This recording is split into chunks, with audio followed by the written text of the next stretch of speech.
क्या आप जानते हैं कि महात्मा गांधी एक वकील नहीं थे? अब आप सोच रहे होंगे कि हम तो बचपन से पढ़ते और सुनते आ रहे हैं कि बापूजी विदेश से वकालत की डिग्री लेकर आए थे। दरअसल अधिकतर लोगों को ये कंफ्यूजन होता है कि काला कोट पहनने वाला व्यक्ति एडवोकेट है, लॉयर है या फिर बैरिस्टर है, और अधिकतर लोग तो इन तीनों के बीच अंतर को समझ ही नहीं पाते। लेकिन इन तीनों में कई बड़े अंतर होते हैं जिन्हें हम आज के इस वीडियो में विस्तार से समझेंगे।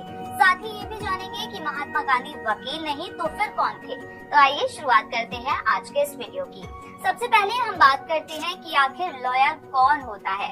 लॉयर वह व्यक्ति होता है जिसके पास लॉ की डिग्री होती है, जो कानून के क्षेत्र में प्रशिक्षित यानी कि ट्रेंड होता है और कानूनी मामलों पर सलाह और सहायता प्रदान करता है।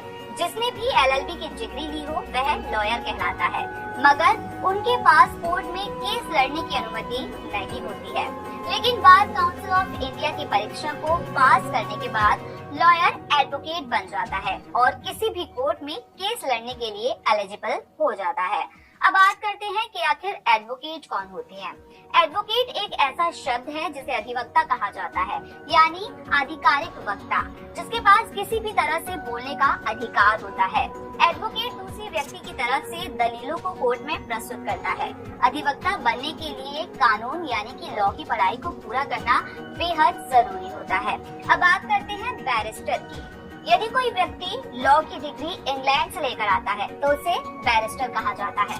महात्मा गांधी भी 19 साल की उम्र में ही कानून की पढ़ाई करने के लिए लंदन गए थे और फिर वहीं से बैरिस्टर की डिग्री हासिल कर भारत लौटे थे।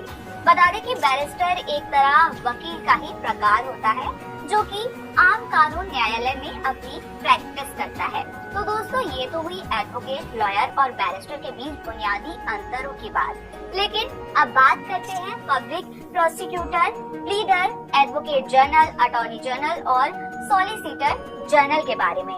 सबसे पहले बात करते हैं हम लोक अभियोजक की, यानी कि पब्लिक प्रोसिक्यूटर। जब कोई एडवोकेट राज्य सरकार की तरफ से पीड़ित पक्ष यानी कि विक्टिम की तरफ से कोर्ट में प्रस्तुत होता है तो इसे ही हम पब्लिक प्रोसिक्यूटर या फिर लोक अभियोजक कहते हैं। इसका काम जनता को न्याय दिलाना होता है। अब बात करते हैं प्लीडर की।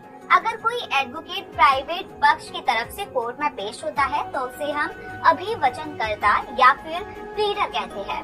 प्लीडर दरअसल वह व्यक्ति होता है जो अपने क्लाइंट की ओर से कानून की अदालत में याचिका दायर करता है और उसकी पैरवी करता है। अब बात करते हैं महाअधिवक्ता यानी कि एडवोकेट जनरल की। एक एडवोकेट जनरल एक राज्य सरकार का कानूनी सलाहकार होता है।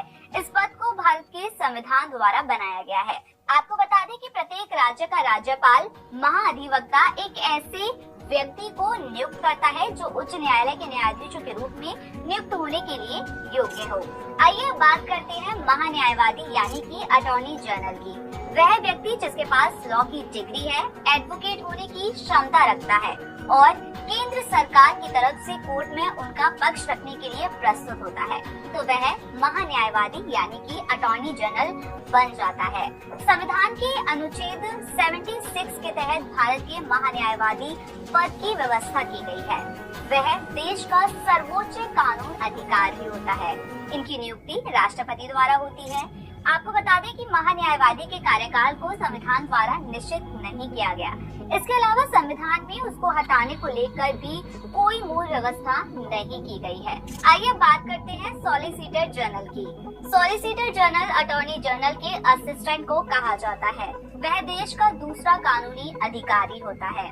अटॉर्नी जनरल की सहायता करता है और सॉलिसिटर जनरल को 4 अतिरिक्त सॉलिसिटर जनरल द्वारा सहायता प्रदान की जाती है। तो दोस्तों, ये थे बैरिस्टर, एडवोकेट और लॉयर के बीच बुनियादी अंतर। आई होप ये अंतर आपको अच्छे से समझ में आए होंगे। इस वीडियो को ज्यादा से ज्यादा शेयर करें ताकि सभी को इन तीनों के बुनियादी अंतरों के बारे में पता चल सके।